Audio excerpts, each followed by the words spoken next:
बिस्मिल्लाह वस्सलातु वस्सलामु अला रसूलिल्लाह व अला आलिहि व सहबिहि व मन वाला अम्मा बाद। अऊज़ु बिल्लाहि मिनश शैतानिर रजीम। बिस्मिल्लाहिर रहमानिर रहीम। लक़द कान लकुम फ़ी रसूलिल्लाहि उस्वतुन हसनह लिमन कान यरजुल्लाह वल यौमल आखिर व ज़करल्लाह कसीरा। व क़ाल अन्नबी अलैहि सलातु वस्सलाम इन्नमा बुइस्तु लिउतम्मिमा मकारिमल अखलाक। रवाहुल बुखारी फी अदबिल मुफरद व हदीसुन सहीह इंशाअल्लाह। সম্মানিত উপস্থিতি, প্রিয় ভাই বোনেরা, অনলাইনে এবং অফলাইনে যারা আমাদের কাছে দূরের সাথে আছেন, সকলকে আমাদের প্রীতি শুভেচ্ছা স্বাগতম জানাচ্ছি। আহলান ওয়া সাহলান ওয়া মারহাবান বিকুম। মসজিদ আস-সিদ্দিক কমপ্লেক্সের পক্ষ থেকে আমরা নতুন একটা সিরিজ শুরু করতে যাচ্ছি। ইতিপূর্বে আমরা কোরআনুল কারীমে ইয়া আইয়ুহাল্লাযীনা আমানু 89 বার আল্লাহ রাব্বুল আলামিন তার মুমিন বান্দাদেরকে ডাক দিয়ে কোনো আদেশ, কোনো নিষেধ, কোনো খবর দিয়েছেন। এই বিষয়টা আমরা শেষ করেছি আলহামদুলিল্লাহ। আমরা এখন শুরু করব আদব ও আখলাক সিরিজ। আমাদের জীবনে আদব ও আখলাক খুবই জরুরি, কারণ আমরা সর্বশ্রেষ্ঠ যিনি আদিব ছিলেন, খালিক ছিলেন, সব ধরনের সুন্দর ব্যবহার, আদব, শিষ্টাচার যার জীবন ছিল ভরপুর, যার জীবনে বিন্দু পরিমাণ বেয়াদবি বা বেআখলাকি কোনো প্রকার আচরণ ছিল না, তারই কিন্তু দাবিদার উম্মত আমরা, ঠিক না? মহানবী মুহাম্মদ সাল্লাল্লাহু আলাইহি সাল্লামের উম্মত হয়ে আমার মাঝে যদি আদবের অভাব থাকে, গুড ক্যারেক্টারের অভাব থাকে, আসলে নিজেকে লজ্জিত হওয়া দরকার, অনুতপ্ত হওয়া দরকার। একজন যোগ্য বাবার যোগ্য সন্তান না হলে বাবাও যেমন লজ্জা পায়, ছেলেও লজ্জা পায়। কি বলেন, হয় না এমনটা? তাহলে যোগ্য রাসূল সাল্লাল্লাহু আলাইহি সাল্লামের যদি যোগ্য উম্মত আমরা না হতে পারি, এটা আমাদের জন্যে সত্যিকারে একটা দুরূহ ব্যাপার, একটা লজ্জাস্কর ব্যাপার। এই জন্য আমরা ইনশাআল্লাহ আপনার কাছে একটা আপনার বই দেখতে পাচ্ছেন, এটা কিতাবুল আদাব, একটা বই। ফওয়াদ আব্দুল আজিজ আশ-শাহলুব উনি এটা লিখেছেন। এখানে প্রায় 22 প্রকার আদবের কথা আছে। প্রতিনিয়ত আমাদের চলাফেরার মধ্যে আমরা মসজিদে আসি, আমরা ঘরে থাকি, অফিসে যাই, আমাদের হাটে বাজারে যাই, সফর করি, আমাদের কোরআনের সাথে, পিতামাতার সাথে, আত্মীয় স্বজনের সাথে, পরিবার পরিজনের সাথে বিভিন্ন ধরনের আদব আখলাকের প্রয়োজন রয়েছে, যেগুলি আমাদের মাঝে খুবই কম পাওয়া যায়। আমরা চেষ্টা করব এগুলো আলোচনা করে আমাদের জীবনে এটার প্রতিফলন ঘটানোর জন্য ইনশাআল্লাহ। সর্বশ্রেষ্ঠ আদিব, সর্বশ্রেষ্ঠ খালিক, সর্বশ্রেষ্ঠ শিষ্টাচার যার মধ্যে ছিল, সবচেয়ে সুন্দর ব্যবহার অধিকারী যিনি ছিলেন, তার উম্মত হয়ে আমাদের চেষ্টা করা দরকার আমাদের এই সুন্দর শিষ্টাচারিতা এবং আদব আখলাক শেখার জন্য। প্রথমে আমরা শুরু করব মহান আল্লাহ রাব্বুল আলামিনের সাথে আদব ও আখলাকের 10টি পয়েন্ট, 10টি বিষয়। খেয়াল করবেন আপনারা যে আল্লাহ রাব্বুল আলামিনের সাথে সবচেয়ে আল্লাহ আমাদের কাছ থেকে ভালো ব্যবহার, উত্তম চরিত্র, উত্তম আদবের বেশি হকদার। আমরা আল্লাহ রাব্বুল আলামিনের সাথে এই ব্যবহারগুলি জানব এবং করার চেষ্টা করব ইনশাআল্লাহ। সংক্ষেপে আমরা বলবো, বিস্তারিত বলার সুযোগ নেই। আল্লাহর সাথে উত্তম ব্যবহার, শিষ্টাচারিতা, আদব আখলাকের মাঝে যেটার মাঝে ফুটে উঠবে আল্লাহর একাত্মবাদ, যেখানে রকবে কি আল্লাহর একাত্মবাদ, আল্লাহর সম্মান, আল্লাহর আদেশ পালন, নিষেধ ত্যাগ, মহান রব্বুল আলামিনকে স্মরণ করা, লজ্জা করা, যেই আদব ও আখলাকগুলো আমাদের কথায়, আমাদের কাজে, আমাদের অন্তরে, সব জায়গায় থাকবে। যেভাবে অন্তরে থাকবে, মুখে থাকবে, কাজেও থাকবে। এবং আল্লাহ রাব্বুল আলামিনের কাছে যদি আমরা উত্তম হতে পারি, বাকি সবার কাছে উত্তম হওয়া সহজ হবে, ঠিক না? আল্লাহ রাব্বুল আলামিনের কাছে যদি আমরা তার সঙ্গে শিষ্টাচার ঠিক করতে পারি, আমার বাবার সাথে, মার সাথে, বন্ধুর সঙ্গে, টিচারের সাথে, আমার ইমামের সাথে, আমার বড় ভাইয়ের সাথে, আমার ছোটদের সাথে আমি সুন্দর ব্যবহার করতে পারবো ইনশাআল্লাহ। এই জন্যে মহান রব্বুল আলামিন সবচেয়ে বেশি হকদার আমাদের থেকে উত্তম ব্যবহারের, আমাদের থেকে উত্তম শিষ্টাচারিতার। প্রথম আমরা শুরু করব 10টি পয়েন্টের মধ্যে। প্রথম হচ্ছে যে আল্লাহ রাব্বুল আলামিন যে সমস্ত খবরাদি আমাদেরকে দিয়েছেন কোরআনুল কারীমে, রাসূলের মাধ্যমে, হাদিসে, এই খবরগুলিকে তাসদিক করা। তাসদিক করা মানে কি? সত্যায়ন করা। সত্যায়ন কীভাবে হয়? কথা, কাজের মাধ্যমে। কথা দিয়ে কাজের সত্যায়ন হয়। আমি আমার একটা কথা বললাম, কাজ দিয়ে তার সত্যায়ন করলাম। আমি আমার কথাকে সত্যায়ন করব। আমরা সবসময় মনে রাখবেন, যখনই আপনার কথা আর কাজে মিল হবে, সেটাই হলো সত্যায়ন। অর্থাৎ সত্যতা বলা হয় যেটা বাস্তবতায় মিলে, বাস্তবতার বিপরীত হলে সেটাকে বলা হয় মিথ্যা। তো আল্লাহ রাব্বুল আলামিন যে খবর আদি দিয়েছেন জান্নাত সম্পর্কে, জান্নাতের সুখ স্বাচ্ছন্দ্য, আনন্দ, জাহান্নাম, জাহান্নামের আযাব, কবরে প্রশ্ন হবে, সেখানেই হবে, আখিরাত হবে, ফুলসিরাত হবে, আপনার মিজান হবে, আখিরাতের আগে কি ঘটবে না ঘটবে, যে সমস্ত বিষয়গুলি আমরা জেনেছি, এখন আমরা এগুলিকে নিয়ে আবার বিভ্রান্তি পড়ে যাচ্ছি। দাজ্জাল আসবে, এটা আমাদের সত্যায়ন করতে হবে যে হ্যাঁ আসবে, কিন্তু দাজ্জাল খুঁজে বেড়ানোর তো এটা দায়িত্ব না। এখন দাজ্জাল খুঁজতে গিয়ে এই বিভ্রান্তির সৃষ্টি হচ্ছে।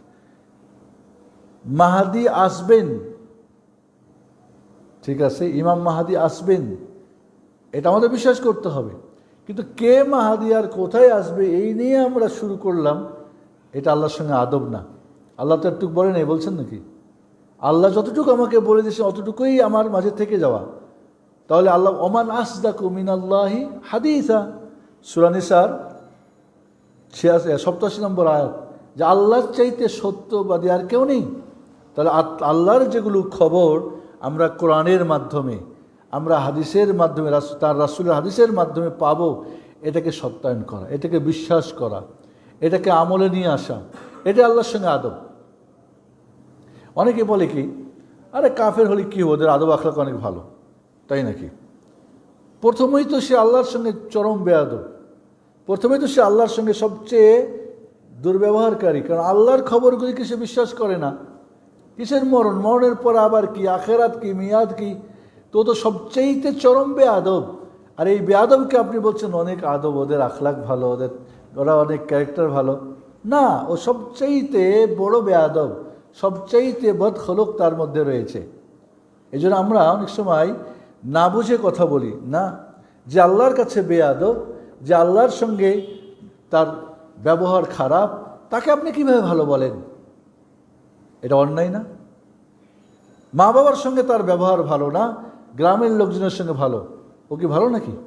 বন্ধু বান্ধবের সাথে ভালো, রাস্তাঘাটে ভালো না, যে তার কাছ থেকে সবচেয়ে বেশি ভালো ব্যবহার পাওয়ার প্রাপ্য, তার সঙ্গেই তার দুর্ব্যবহার, তার সঙ্গে তার শিষ্টাচারিতা নেই, তার খবরগুলিকে সে অবিশ্বাস করছে।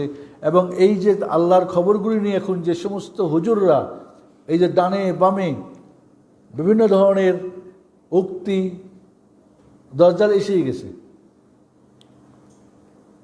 দাজ্জাল এসেই গেছে, দাজ্জাল এসে গেলে সবাই চিনবে তাকে, দাজ্জালকে তো চিনবেই, ও তো জানা যাবে, এ তো গোপনীয় বিষয় না। এখনও কিছু মোল্লারা আছে যে দাজ্জাল আসবে।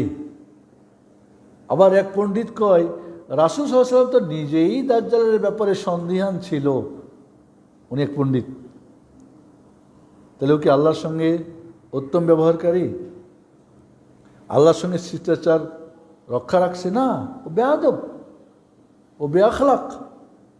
এই জন্য বন্ধুরা সাবধান, কোনো ব্যাপারে আল্লাহ রব্বুল আলামিন যে সমস্ত খবরাদি আমাদেরকে দিয়েছেন, কোরআনে যেটা এসেছে, সহি হাদিসে বিশুদ্ধ হয়ে এসেছে, সেখানে আপনি বুঝেন আর না বুঝেন, আপনাকে এই খবরগুলো বিশ্বাস করতে হবে।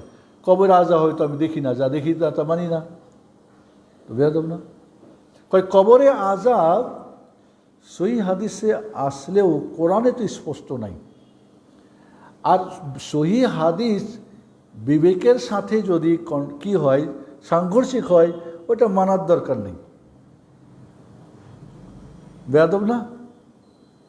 বেয়াদব না? বেয়াদব না? কোরআন নিয়ে বলে রিসার্চ করে, কোরআন নিয়ে গবেষকনি, কিন্তু ওনার কথাবার্তার মধ্যে আল্লাহর সঙ্গে বেয়াদব। যে কোরআন নিয়ে রিসার্চ করে আল্লাহর সঙ্গে বেয়াদব, আল্লাহর সঙ্গে তার দুশ্চরিত্রের পরিচয়, সে কি সে কোরআন রিসার্চ করে? ও তো কোরআনের বিপরীত চলে, ঠিক না? কথাগুলি আপনি বোঝার চেষ্টা করতে। আজ অনেক বেয়াদব যারা কোরআন রিসার্চ করে, হাদিস রিসার্চ করে, এবং তাদের কথাবার্তা আল্লাহর সঙ্গে বেয়াদবই প্রমাণিত হয়।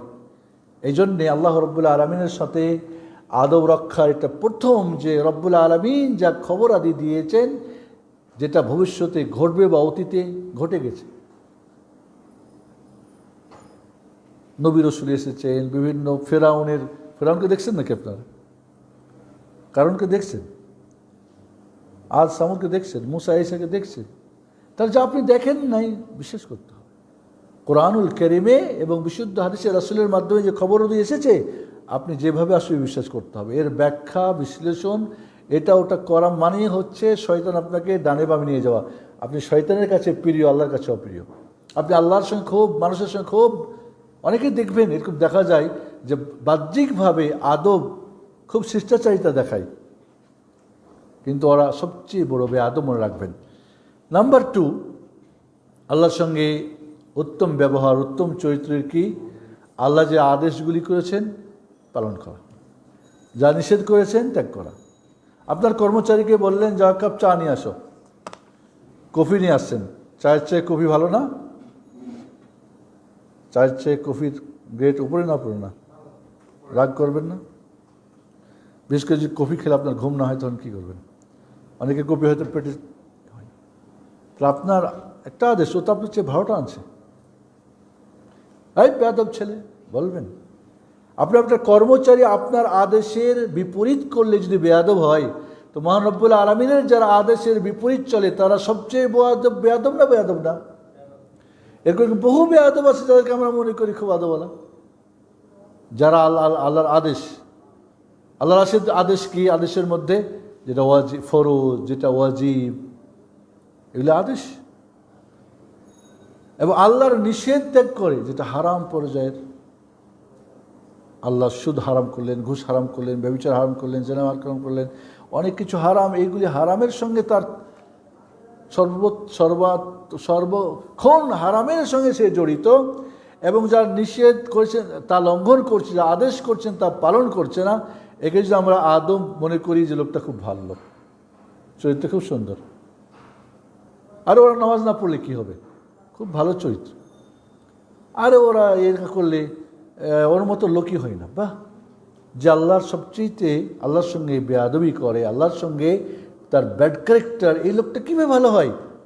আল্লাহ রব্বুল আলমিনের আদেশগুলিকে তখনই যদি পালন করে কেউ, এটাকে যথাযথভাবে কবুল করে নাই অন্তর থেকে, এটাকে মুখে স্বীকার করে নাই, কাজে বাস্তবায়ন করে, আল্লাহর কোনো আদেশকে সে প্রত্যাখ্যান করে না, কষ্টে পক্ষে হোক বিপক্ষে হোক যেভাবে হোক সেটাকে মেনে নেয়, কোনোভাবে তার হুকুমটাকে অস্বীকার করে না, তার আমলটাকে সে ত্যাগ করে না, কোনোভাবে সে অলসতা করে না, একজন লোক নামাজ পড়ে না, অসুন্দর চরিত্র কি হবে? চরিত্রবান হতেই পারে না। তাকে চরিত্রবান বলা মানে আপনি আর আল্লাহর সঙ্গে বেয়াদবি করা, কারণ সে আল্লাহর সঙ্গে বেয়াদবি করে, আর আপনি বেয়াদবকে বলেন খুব ভালো লোক। এই জন্য এইভাবে আল্লাহর নিষেধগুলো আল্লাহ হারাম করে দিয়েছেন, চুরি করা, ডাকাতি করা, ব্যভিচার করা, বেপর্দা চলা, বেহায়া করা, সুদ খাওয়া, ঘুষ খাওয়া, কী বলে জুলুম করা, ধোঁকাবাজি করা, মিথ্যা বলা, ওয়াদা খেলাপি করা, খেয়ানত করা, ইত্যাদি ইত্যাদি ইত্যাদি। আজ অহরহ মানুষ এগুলি করে যাচ্ছে, আমরা ভাবিও না যে লোকটা বেয়াদব। আমরা বেয়াদব যদি আমার কথা না শুনে আমার সঙ্গে উল্টাপাল্টা করে, তবে আল্লাহর সঙ্গে উল্টাপাল্টা করে এই লোকটা সবচেয়ে বড় বেয়াদব। এই জন্যে আল্লাহ রাব্বুল আলামিনের সাথে আদব রক্ষা এটা অত্যন্ত গুরুত্বপূর্ণ একটা বিষয়, যে আল্লাহ রাব্বুল আলামিন যে কাজটা আমাদের জন্য কি করছেন, নিষেধ করে দিয়েছেন, ঠিক এই নিষেধটাকে কি করে দেওয়া, ছেড়ে দেওয়া। মা কানা লিমুমিনিন ওয়ালা মুমিনা, আল্লাহ বলছেন মা কানা লিমুমিনিন ওয়ালা মুমিনা ইযা কাদাল্লাহু ওয়া রাসূলুহু আন ইয়াকুনা লাহুমুল খিয়ারাতু মিন আমরিহিম ওয়া মান ইয়াসিল্লাহু ওয়া রাসূলাহু ফাকাদ দাল্লা দালালাম মুবিনা। সূরা আহজাবের 36 নম্বর আয়াত। কোনো মুমিন নারী পুরুষের জন্য এই অধিকার নেই, আল্লাহ যখন ফয়সালা করে, রাসূল যখন ফয়সালা করে দেয়, তার নির্বাচন করার কোনো ইখতিয়ার থাকে না। আল্লাহ এবং রাসূল নির্দেশ করেছে, কোনো সুযোগ নেই। বাবা মা কী করে, বাপদা কি বলে, সমাজ কি করে, আমার হুজুর কি করে, আমার মুফতি কি বলে, না, দেশাচার কি, না, আল্লাহ এবং রাসূলের ফয়সালা একজন মুমিনের জন্য আর কোনো এর বিপরীত করার কোনো সুযোগ নেই। ওমাইয়া আসিল্লাহ ও রাসূলা, যে আল্লাহ এবং রাসূলের নাফরমানি করে, অবাধ্যতা করে, ফাকাদ দাল্লা দালালাম মুবিনা, সুস্পষ্ট সে পথভ্রষ্ট গোমরাহ হয়ে গেল। তাহলে বন্ধুরা, আল্লাহ রাব্বুল আলামিনের সঙ্গে আদব রক্ষা এটা একটা গুরুত্বপূর্ণ বিষয়। আপনার ছেলে খুব, আপনার মাশাআল্লাহ কি বলি আমরা, লক্ষ্মী ছেলে বলা যাবে না, সোনা ছেলে, ভালো ছেলে, নামাজ পড়ে না, কোরআন পড়তে জানে না,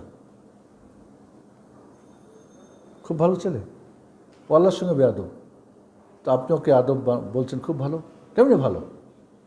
এই সেন্সটা আমাদের মাঝে নেই, যে আল্লাহর সঙ্গে বেয়াদবি করে সে আজকে না কালকে আমার সঙ্গে বেয়াদবি করবে, সে একটা বেয়াদব তৈরি হবে, তার মধ্যে চরিত্রের ভালো চরিত্রের অভাব ঘটবে।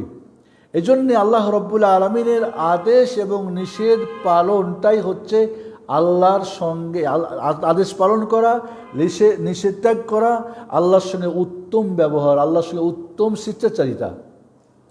আমার একটা ছোট্ট আদেশ নিষেধ অমান্য করলে আমি রেগে যাই, অগ্নিশর্মা হয়ে যাই, পারলে 2-4টা লাগাই দিই, চাকরি থেকে আউট করে দিই, আর আল্লাহ কি করবে?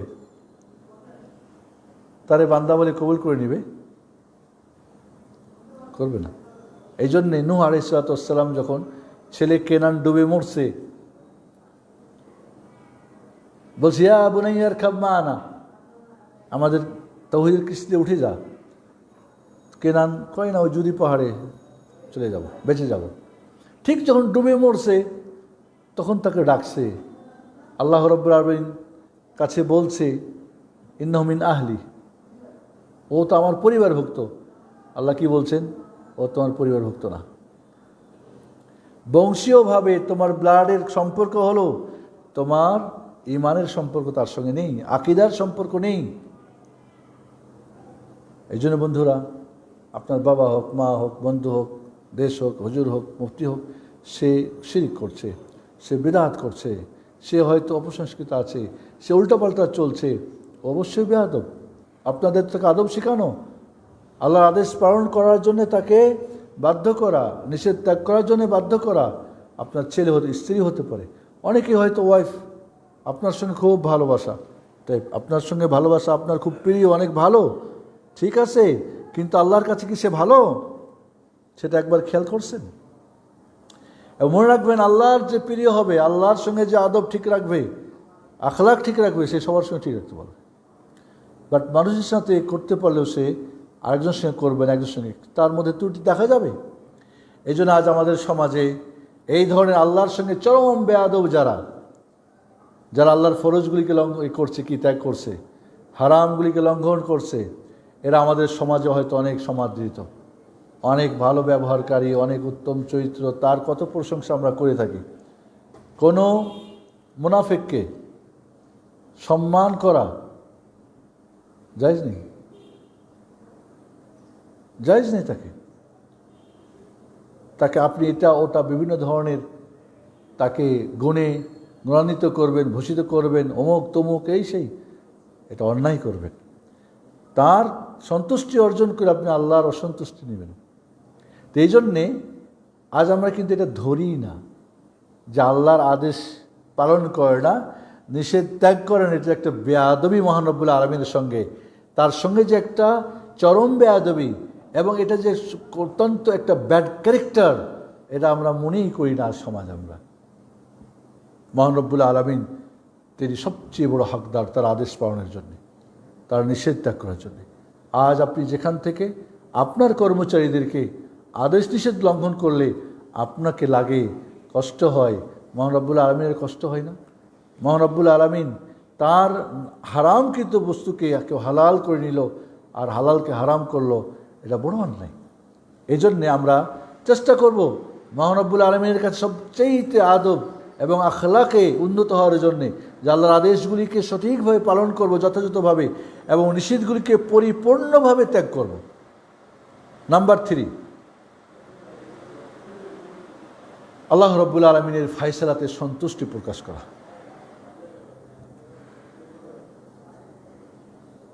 যুবক যুবতী বিয়ে হয়েছে, একটা সন্তান হয়েছে, স্বামী মারা গেল, কঠিন ফায়সালা আল্লাহ রব্বুল আলমিনের,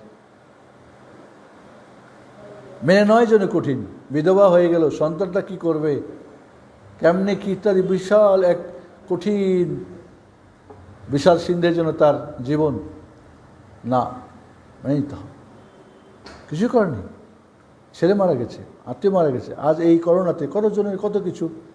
আপনাকে আল্লাহর ফায়সালা মেনে নিতে হবে। আল্লাহ রব্বুল আলমিন যেটা ফায়সালা করেছেন, অনেকের চাকরি গেছে, এই করোনাতে অনেকের চাকরি গেছে না, অনেকের বাবা মা গেছে না, অনেকে আত্মীয় স্বজন গেছে না, গেছে। উম্মে সালামা রাদিয়াল্লাহু তাআলা আনহা, তার আবু সালামা তার স্বামী যখন মারা গেলেন, অনেক কষ্টের ব্যাপার, কিন্তু আল্লাহর নবী শিখিয়েছেন ইন্না লিল্লাহি ওয়া ইন্না ইলাইহি রাজিউন পড়ার সাথে আল্লাহুম্মা আজুরনি ফি মুসিবাতি ওয়া আখলিফনি খায়রাম মিনহা, আল্লাহ এই মুসিবতে আমার সওয়াব দাও এবং এর চেয়ে উত্তম দাও। তিনি এই দোয়া পড়ছেন আর বলতেছেন, কি বলতেছেন, আবু সালামার চেয়ে উত্তম কি হবে। এবং উম্মে সালামা আবু সালামার জীবনের ঘটনা এক কঠিন এক ঘটনা, সিরাতের বই লেখা আছে। তাদের দুজনের জীবনী পড়লে চোখে কান্না আসবে, পানি আসবে। তা আল্লাহর নবীর এই হাদিস যেহেতু জেনেছি, কারণ আল্লাহর ফায়সালা ইন্না লিল্লাহি ওয়া ইন্না ইলাইহি রাজিউন, ইন্না লিল্লাহ মানে কি, আমরা আল্লাহর জন্যে, ওয়া ইন্না ইলাইহি রাজিউন, এবং তার কাছে আমাদের ফিরে যেতে হবে, ঠিক না? একজন চলে গেছে, আমাকে ওখানে যেতে হবে। আল্লাহুম্মা আজুরনি ফি মুসিবাতি, আল্লাহ আমার এই বিপদে আমাকে সওয়াব দাও, আজার দাও। কারণ যে কোনো মুমিনের বিপদ আপদ আসে, এতে সওয়াব হয় না, হয় না? সওয়াব হয়, পাপ ঝরে যায়। ওয়া আখলিফনি খায়রাম মিনহা, এর চেয়ে উত্তম তুমি আমাকে দান করো। দোয়া পড়ছেন কারণ রাসূলের শিক্ষা, কিন্তু ভাবছেন আবু সালামার চেয়ে উত্তম কি হতে পারে আমার জীবনে, ওনার ভাবনার মধ্যে আসে না।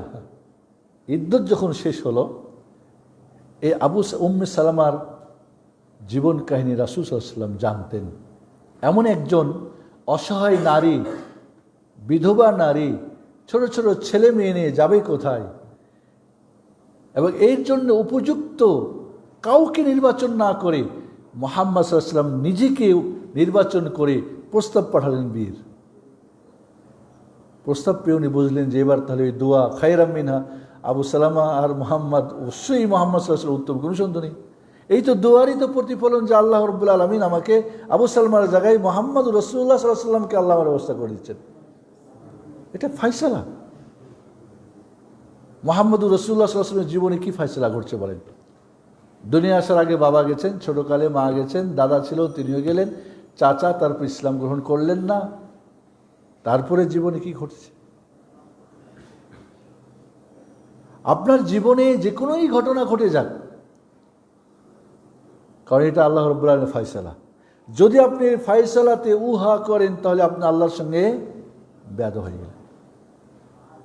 কঠিন রৌদ্র, ধুধুকার চলছে, কি বলে, সূর্যের কিরণ, এই মুহূর্তে আপনি আপনার কর্মচারীকে অর্ডার করে এটা নিয়ে আসো, ওর কিন্তু মনে চায় না, ও চায় ফ্যানের নিচে বসে থাকতে, গিয়ে হেঁটে নিয়ে আসতে হবে, এটা মনে চায় না, কিন্তু বাধ্য হয়ে যায় না, কারণ সাহেব আমার নারাজ হবে। এটুকু তো ভাবি আমরা, আমার জেনে বুঝে আমি মেনে নিই।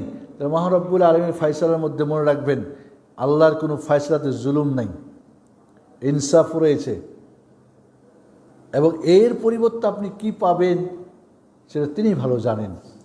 কাজে আল্লাহর ফয়সালাতে আমরা অনেক সময় দেখা যায় আমাদের ব্যবসায় লস হয়ে যায়, আত্মীয়স্বজন মারা যায়, লেখাপড়ায় ভালো কিছু হয়তো ফেল করলাম, চাকরি বাকরি পেলাম না, বা বিভিন্ন ধরনের আপদ বিপদ হয়। আমরা এখানে অনেক ধরনের আপত্তিকর কথা বলি, যেটা মানুষ হয়ে মানুষ শুনলে কষ্ট পাইতো, মহান রব্বুল আলামিন তো অনেক কষ্ট পান যে বান্দা আমার ফয়সালাকে মেনে নাই।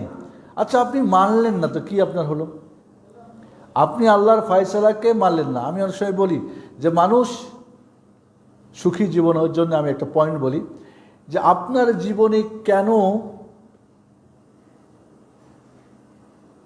কেন যে প্রশ্নগুলি আপনার জীবন, আপনি যা চান না তা হয়ে যায়, আর যা চান তা পান না, এই দুটোই তো, এর বাইরে কিছু। আপনি যা চান না তা হয়ে যায়। বিয়ে করবেন, সুন্দরী পাইছেন অসুন্দরী, রেজাল্ট খুব ভালো করবেন, করছেন খারাপ।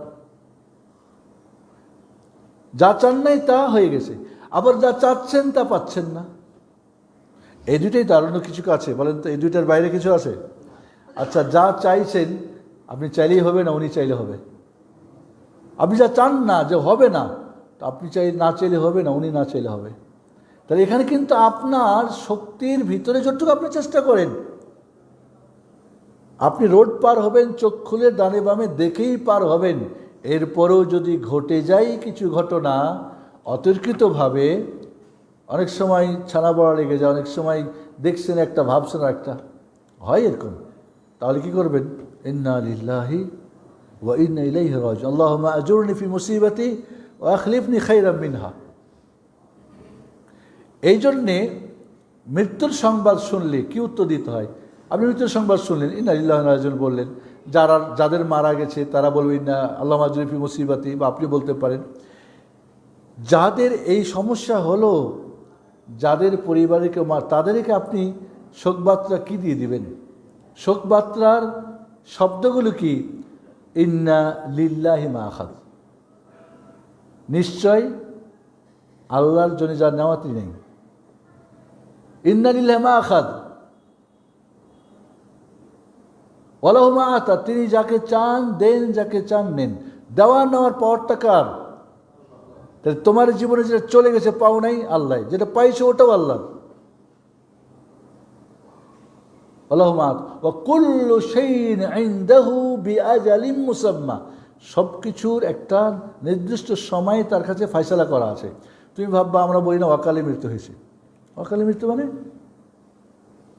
অকালে মৃত্যু কি? ওর কাল আসছে, পরে সে মরছে। অকাল বলে কি আছে? অকাল কি কয়? এত কম বয়সে, আরে না, ওটা রব্বুল আলামিনের ফয়সালা। যার মৃত্যু সবাই চাচ্ছে, সে বিছানায় পড়ে আছে, সবাই কষ্ট পাচ্ছে। আর যার সবাই আগমন চাচ্ছে, যার জীবন চাচ্ছে, সে সবাইকে ছেড়ে ফুলের গোলাপ চলে যাচ্ছে। ছোট্ট বাচ্চা গেল, বুড়া বুড়ি অসুস্থ পড়ে আছে, ওর পরিচর্যার চিকিৎসা এটা ওটা অনেকে বিরক্ত হয়ে গেছে, নিজেও সে অতিষ্ঠিত হয়ে গেছে, কিন্তু ওর জীবন যাচ্ছে না। ফয়সালা তো আল্লাহ রাব্বুল আলামিনের, এখানে দুনিয়ার কাউরি ফয়সালা করেই নেই। এই জন্য ওলামাদের ফতোয়া হলো যে একটা মানুষ কমায় যায়, কমাই গেছে, ওর তো আর কিছু নেই, ওকে কি মেরে ফেলা যাবে কি না? হ্যাঁ, বেঁচে থেকে আর কি? না নামাজ পড়ে, না রোজা করে, না হজ করে, না জাকাত দেয়, কিছুতেই করে না। ও না খায় না কিছু করে, ও পড়ে চোখে দেখাশোনা এসে তো অমুসলিমরা বা ওদের কথা নাস্তিকরা বা এরা হলো যে খারাপ মেরে ফেলো, কি দরকার?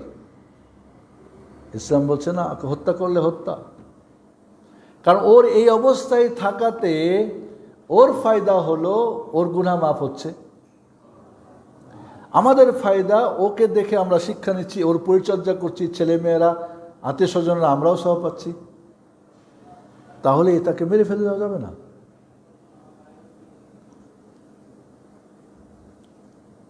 ওয়াকুল্লু শাইইন ইনদাহু বিআজালিন মুসাম্মা ফাসবির ওয়াহতাসিব, সবর করো, বিপদে পড়ছো সবর করো। ওয়াহতাসিব, সওয়াব আল্লাহর কাছে কামনা করো। ফাসবিরি ওয়াহতাসিবি, ফাসবিরু ওয়াহতাসিবু। তাহলে এখানে মনে রাখতে হবে যে আল্লাহর ফয়সালাতে আমরা আমাদের জীবনে দেখেন যে আল্লাহর যে ফয়সালা, হয়তো আমার একজনের বাচ্চা একটা অ্যাবনর্মাল। আমি একবার দাম্মাম থেকে জেদ্দা যাচ্ছি একটা প্রোগ্রাম করার জন্য, অথবা হজের সময়, তো হজের সময় ওখানে গিয়ে জেদ্দা থেকে পরে হজ যাব। একটা ফ্যামিলি, মাশাআল্লাহ 4-5টা ছেলে মেয়ে, পূর্ণিমার চাঁদ সবগুলো। বাবাকে দেখাচ্ছে, মা তো ফুল হিজাব, একটা বাচ্চা অ্যাবনর্মাল। 1 ঘন্টার রাস্তা, সবাই হাসি খুশি আনন্দ, বাচ্চারাও আনন্দ করছে। মা আর বাবা আর কাজের মেয়েটা যে ওকে ধরে আছে, 3 জনের মুখে কোনো আনন্দ নেই। ফয়সালাটা কার? আল্লাহ, ঠিক না? আল্লাহ সুবহানাহু ওয়া তাআলা মেনে নেওয়া, এর মনে আনন্দ থাকা, দুঃখ পাওয়ার কিছুই নেই। রব্বুল আলামিন পরীক্ষা করেছেন শারীরিকভাবে, মানসিকভাবে, অর্থনৈতিকভাবে, সামাজিকভাবে, রাজনৈতিকভাবে, পারিবারিকভাবে। যে কোনো পরীক্ষা আল্লাহর ফয়সালাকে মেনে নেওয়া। এটা হবে কি ফায়দা? 2টা, আপনিও শান্তি, আল্লাহও খুশি। আল্লাহ ফয়সালা মেনে নিয়েছেন, আল্লাহ আপনার খুশি। আপনি যখন মেনে নিয়েছেন, আপনার কোনো টেনশন নেই। আল ঈমানু বিল কাদর আল খাইরি বিল কাদর খাইরি ওয়া শাররি, ভাগ্যের ভালো মন্দের প্রতি ঈমান আনলে কি হয়? মানুষের টেনশন চলে যায়। খাস আল্লাহর ফয়সালা, আমার করার কিছুই নেই এখানে। তাহলে আমি টেনশন যদি করি তো আমার লাভ কি? আরও তো ক্ষতি, শারীরিক ক্ষতি। আপনার টেনশন করলে প্রেশার হবে, সুগার হবে, অমুক হবে, তমুক হবে, আপনার মেজাজ খিনখিন হবে, ছেলের সঙ্গে, মেয়ের সঙ্গে, ভাইয়ের সঙ্গে, বোনের সঙ্গে, বন্ধুর সঙ্গে আরও ঝগড়া করবেন। খাস আল্লাহ মেনে নেন। সুবহানাল্লাহ, আল্লাহ রাব্বুল আলামিনের ফয়সালা মেনে নেওয়া আল্লাহর সঙ্গে উত্তম শিষ্টাচারিতা, উত্তম ব্যবহার। এই জায়গাতে আমাদের সমাজে মরে গেলে হাউল্লা করে কান্দাকাটি করি, এর দোষে ওর দোষে, অমুক করি তমুক করি না। এখানে আমরা বেয়াদব যেন না হয়। আল্লাহ মহান রব্বুল আলামিনের সাথে আদব রক্ষার এটা একটা কঠিন পয়েন্ট। তবে এর মানেই না আপনার অজ্ঞতা, মূর্খতা, আপনার মানে কি বলে নির্বুদ্ধিতা, আপনার জন্য কিছু ঘটে যাবে আর আপনি বলবেন যে আল্লাহর ফয়সালা না। না, এটা না। আপনাকে সচেতন থেকে আপনার যোগ্যতা, আপনার শিক্ষা, আপনার বাস্তবতা সব কিছু করি। আপনি গাড়ি চালাবেন, ঘুমাই ঘুমাই, আর মরে গেলে বলবেন যে আর কী করবো, আর আল্লাহর ফয়সালা ছিল না, এটা কথা না। আপনি যথেষ্ট ঘুমাই নিন, বা মাদক নেশা জাতীয় জিনিস খাবেন না, বা ঘুম খাবেন না। আমরা অনেক সময় আমাদের নির্বুদ্ধিতা, আল্লাহ ভাগ্যে লিখে রেখেছিল, আল্লাহকে লিখে রেখেছিল না, তুমি করেছো। আল্লাহ বলছেন তোমরা হালাকের মধ্যে, ধ্বংসের মধ্যে নিপতিত হয়েও না। আহসিনু ইন্নাল্লাহা ইউহিব্বুল মুহসিনিন, নিজের প্রতি দয়া করো। আপনার চোখ থাকতে কানা হয়ে হাঁটবেন তা না, আর চোখ নাই তাই আপনি দৌড় দিবেন তা না, আপনাকে তার সহযোগিতা নিতে হবে। এখানে মোট কথা ফয়সালার ব্যাপারে আমাদের ধরা যায় কিছু মানুষ আছে যে আল্লাহ রাব্বুল আলামিনের ফয়সালা কিছুই মানে না, আর কিছু আছে কিছু মানি কিছু মানি না, কিছু জায়গায় আমরা সবর করি কিছু করি না। না, আল্লাহ রাব্বুল আলামিনের যখন কোনো ফয়সালা ঘটবে আপনার জীবনের সঙ্গে আপনি মেনে নেন, দেখবেন আপনি আল্লাহর সঙ্গে, আল্লাহ আপনার দেখবে বান্দা আমার পরীক্ষায় পাস করছে। আল্লাহ পরীক্ষা করেন। নবী রাসূলদের আলাইহিমুসসালাম পরীক্ষা হয়নি, কঠিন ফয়সালা হয়েছে না, তারা কী করছেন তারা। এই জন্য একজন মুমিনের, একজন মুসলিমের আল্লাহর ফয়সালার সাথে সন্তুষ্ট থাকা এটা অত্যন্ত জরুরি, অত্যন্ত প্রয়োজন, আমাদের মনে রাখতে হবে বন্ধুরা। এরপরে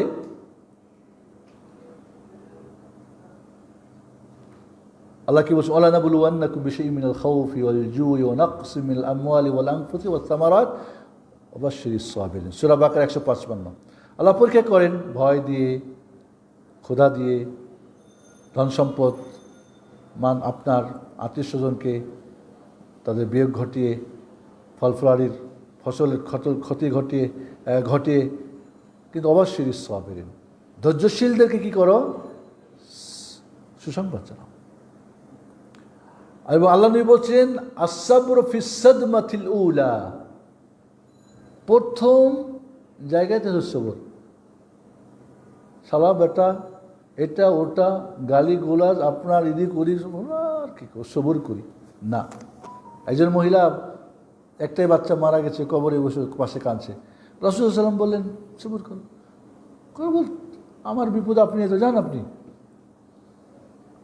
এরপরে ওই মহিলা জানতে পারলো, তাকে বলা হোক ওইটা কি তুমি জানো? বলে কি ওইটা ওই মুহাম্মদুর রাসূলুল্লাহ সাল্লাল্লাহু আলাইহি ওয়াসাল্লাম।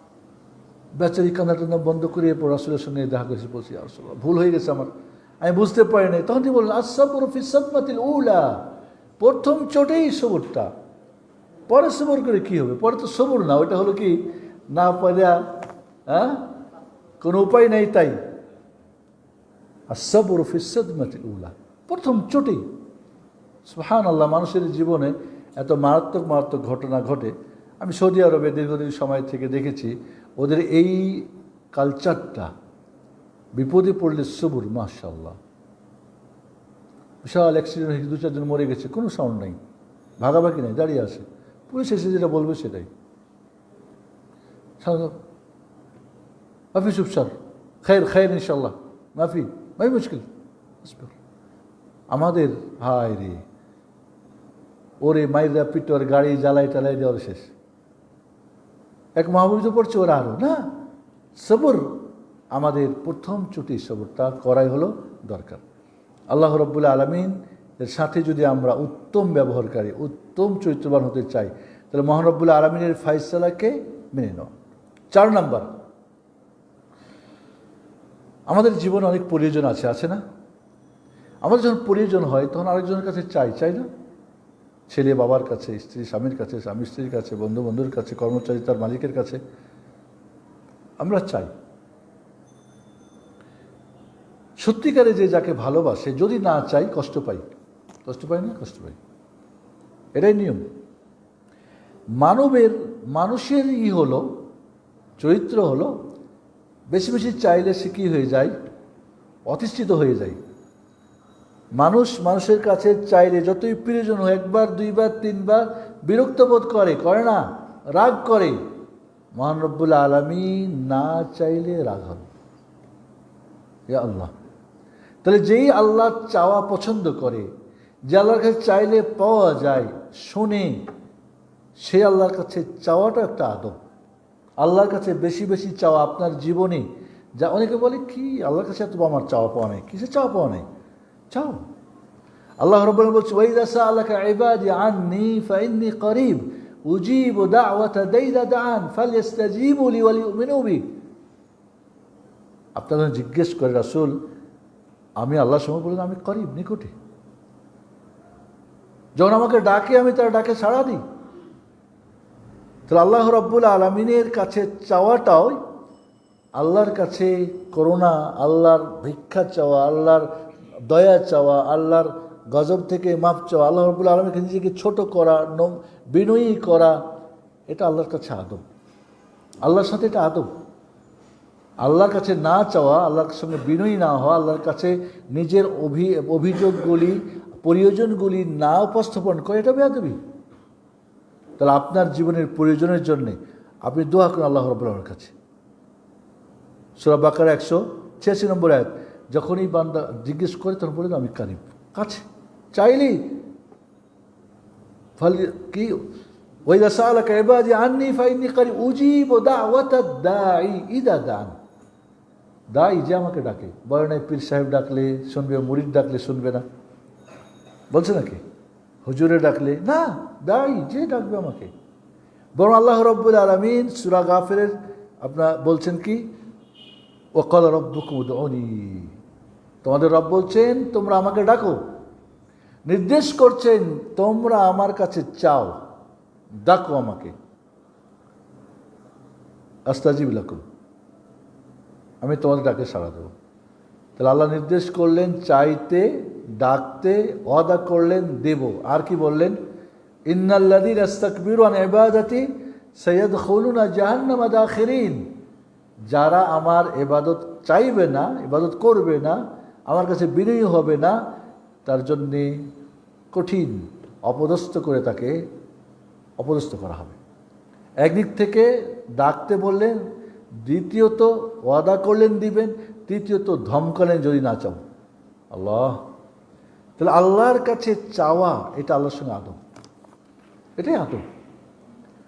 আপনি আল্লাহর কাছে না চেয়ে মানুষের কাছে ধর্ণা দেবেন না, আল্লাহ এটা পছন্দ করেন না। এই জন্য আসমাদ, আসমাদ মানে কি? আল্লাহুস-সামাদের অর্থ কি জানেন?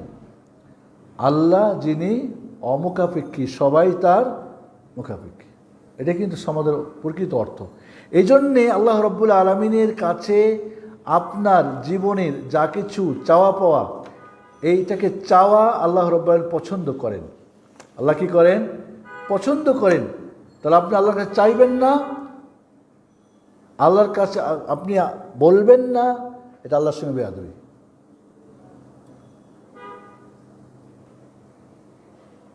আব্দুল্লাহ ইবনে উমর সাহাবী রাদিয়াল্লাহু তাআলা আনহু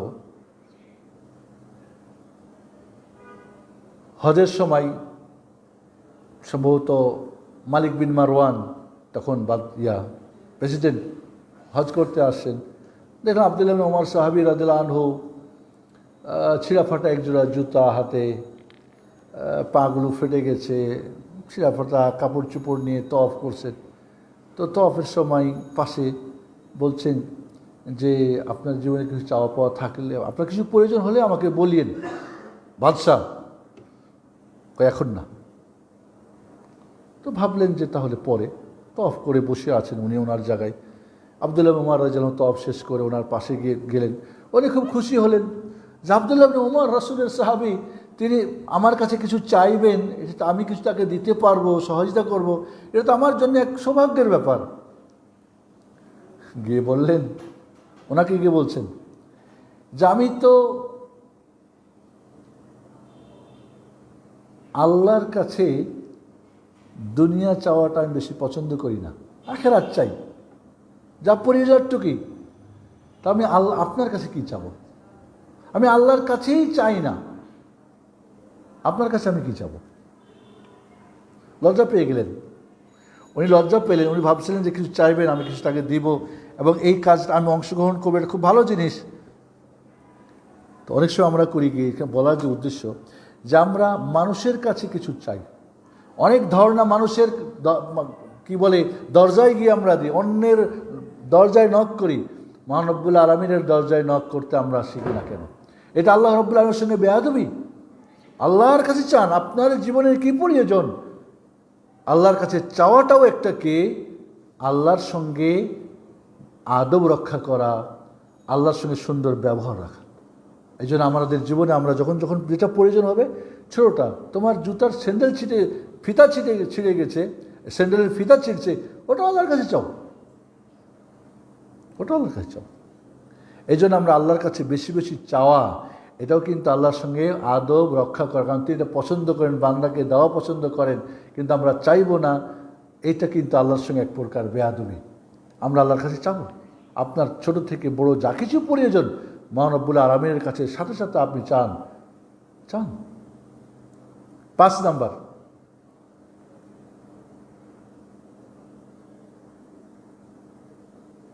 নাম্বারটা হচ্ছে সালাতে যখন আপনি যাবেন, সালাত আদা করবেন, সবচেয়ে সুন্দর পোশাক পরবেন। সুন্দর পোশাক। খুযু যিনাতাকুম ইনদা কুল্লি মসজিদ, আল্লাহ বলছেন মসজিদে, সূরা আরাফের 31 নম্বর আয়াত, যখন তোমরা সালাতে যাবে তখন সুন্দর পোশাক পরো। আমরা দেখা যায় অফিসে যাই খুব ভালো পোশাক পরে, শ্বশুর বাড়ি যাই মাসে স্পেশাল পোশাক পরে, বন্ধুর বাড়ি যাই, রাস্তাঘাটে বিভিন্ন হয়তো প্রোগ্রামে যাই, কিন্তু নামাজে যখন আসি তখন বাস না। সালাতের জন্যে আপনার পরিষ্কার পরিচ্ছন্ন হয়ে সবচেয়ে উন্নত কাপড় পরে মসজিদে আসা, সালাত যখন আদা করবেন তখন উত্তম পোশাক পরে আদা করে, এটা আল্লাহর সঙ্গে আদব। কারণ কার কাছে দাঁড়িয়েছেন আপনি? আল্লাহর কাছে। কার ঘরে আসছেন? আল্লাহর ঘরে।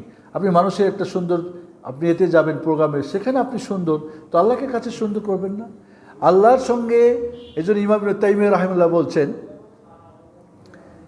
কোনো একজন সালাফের সালিহিন তার একটা হুল্লা মানে ড্রেস, মানে কমপ্লিট ওপরে আর নিচের, সবচেয়ে মূল্যবান ওই জামানার যে পোশাক হয় সেটা উনি কিনছিলেন, এবং ওইটা পরেই উনি যখনই নামাজের সময় হতো তখনই তিনি যেতেন। এবং বলতেন রব্বি আহাক্কু মান তাজাম্মালতু লাহু ফি সালাতি, আমার রব সবচেয়ে বেশি হকদার যার জন্য আমি সৌন্দর্য সুশোভিত হয়ে সুন্দর ভালো পোশাক পরে যাই সালাতে যখন দাঁড়াই। আমরা অনেক সময় সালাতে আসার সময় হয়তো সাধারণটা পড়ি না, আপনি বাড়িতে নর্মাল যেটা পড়ছেন, বাজারে পড়ে গেছিলেন না, একটা স্পেশাল রাখেন যেটা সুন্দর পোশাক পরে আপনি মসজিদে আসবেন। এটাই হবে আল্লাহর সঙ্গে, কারণ আপনি আল্লাহর ঘরে আসতেছেন, আল্লাহর বাড়িতে আসতেছেন, আল্লাহর মেহমান হয়ে আসতেছেন, আপনি আল্লাহর সঙ্গে সাক্ষাৎ করতে আসছেন। তাহলে এই মুহূর্তে আপনাকে অবশ্যই কী করতে হবে? সুন্দর পোশাক পরে আসতে হবে। ইমামুল কাইয়িম রাহমাহুল্লাহ বলেন যে আল্লাহ রাব্বুল আলামিন চান তার বান্দার নিয়ামতের বহিঃপ্রকাশ ঘটাতে।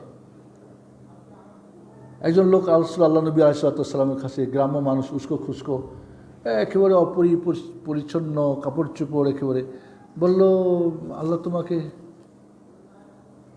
নেয়ামত দিয়েছে না? বলে, হ্যাঁ, ছাগলের পাল, উটের পাল, অমুক পাল, তমুক পাল, এই আছে, ওই আছে, সেই আছে। আল্লাহ নবী বললেন যে আল্লাহ রাব্বুল পছন্দ করেন তোমার মাঝে তার এই নিয়ামতের বহিঃপ্রকাশ ঘটানো। ইন্নাল্লাহা জামিলুন ইউহিব্বুল জামাল। মুসলিম শরীফ হাদিস, আল্লাহ সুন্দর, অতীব সুন্দর, তিনি সৌন্দর্যকে পছন্দ করেন। তবে অবশ্যই এই সৌন্দর্যটা শরীয়তসম্মত হতে হবে। আপনি এখন আপনার মতো করে সাজগোজ করবেন, বিশেষ করে আজকাল নারীরা হয়তো সাজগোজ করে বেহায়া হয়ে বাইরে ঘুরবে, আপনি মানুষকে সৌন্দর্য দেখাবেন, কিন্তু আপনার এই সৌন্দর্য আল্লাহ এইভাবে দেখানো, প্রদর্শন করা আল্লাহ পছন্দ করেন না। তাহলে আল্লাহ রাব্বুল আলামিন যে নিয়ামত আপনাকে দান করছেন, এই নিয়ামতটা যখন আপনি আল্লাহর সামনে দাঁড়াবেন, এর বহিঃপ্রকাশ থাকতে হবে। আপনার পোশাকে আশাকে সবচেয়ে ভালো মানের আতর, সবচেয়ে ভালো কাপড়। অনেক সময় অনেকে জিজ্ঞেস করে টুপি পরা নিয়ে, টুপি সুন্নত কি না, বা অমুক তমুক, অনেকে জিজ্ঞেস করেন। অনেকে মনে করি এটা সুন্নত, অনেকে মনে করি টুপি না পরে নামাজই হবে না, এমনও হয়তো কিছু চিন্তা ভাবনার লোক আছে। মূলত টুপিটা একটা সৌন্দর্য, ইউনিফর্ম। একজন মানুষের টুপিটা একটা পোশাক। সালাতে আসছেন, টুপি লাগিয়েছেন, এটা সৌন্দর্য, এটা উত্তম, কোনো সন্দেহ নেই। কিন্তু আমরা বলবো না যে পাগড়ি লাগাই দিলে আর অমুক করলে 70 গুণ নেকি। এক গ্রুপ আছে না, দেখবেন মসজিদে ইমাম আর মুয়াজ্জিনের পাগড়ি থাকে না? আর এই পাগড়ি যখন থাকে তখন তারা কি করে, আপনার যখনই একামত দেয়, ইমাম সাহেবও বাঁধে আর মুয়াজ্জিনও বাঁধে আর একামত দেয়। তো এক জায়গায় দেখি এরকম 2 পাগড়ি। বললাম যে কী ব্যাপার, নামাজের পরে পাগড়ি কেন এখানে? কয়টাতে 70 গুণ বেশি নেকি হয়। তো 70 গুণ বেশি নেকি